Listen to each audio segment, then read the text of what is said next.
నిజామాబాద్ జిల్లా బోధన్ మండలంలోని సాలూర గ్రామంలో గణేష్ నవరాత్రుల సందర్భంగా అన్నదాన కార్యక్రమం నిర్వహించారు. ఈ కార్యక్రమంలో గ్రామ యువకులు, గ్రామ పెద్దలు, కార్యకర్తలు అందరూ కలిసికట్టుగా ఏకమై మొదట వినాయకుని పూజలు నిర్వహించి అన్నదాన కార్యక్రమం నిర్వహించారు. ఈ సందర్భంగా ఈ శంకర్ మాట్లాడుతూ, మన సాలూరు గ్రామంలో ఎలాంటి ఇబ్బందులు లేకుండా గణేష్ నవరాత్రులు అందరూ కలిసికట్టుగా కుల మతాలకు అతీతంగా జరుపుకున్నారని ఆయన తెలిపారు. ఈరోజు సాలూర గ్రామంలో శివసాయి గణేష్ మండలి వద్ద అన్నదాన కార్యక్రమం జరుగుతూ ఉన్నది. మా సాలూర గ్రామము చాలా పెద్ద గ్రామము. ఇక్కడ దాదాపు 15-16 గణేష్ మండళ్ళు ఏర్పాటు చేసుకోవడం జరిగింది.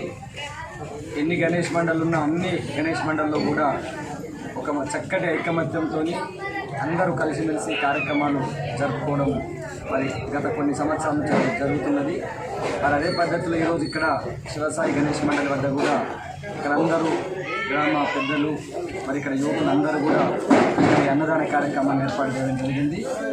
ఈ గణేష్ మండళ్ళు మరి ఇప్పటికీ 9 రోజులు పూర్తయినాయి. ఇంకా 2 రోజులు మరి ఎటువంటి ఇబ్బందులు లేకుండా చక్కగా అందరూ సంతోషంగా ఈ పండుగను ఈ కార్యక్రమాలను జరుపుకుంటున్నారు.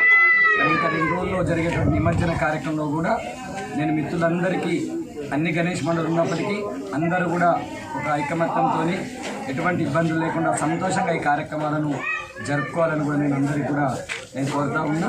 మరి ఇంకొకసారి శివసాయి గణేష్ మండలి సభ్యులందరికీ కూడా నేను శుభాకాంక్షలు తెలియ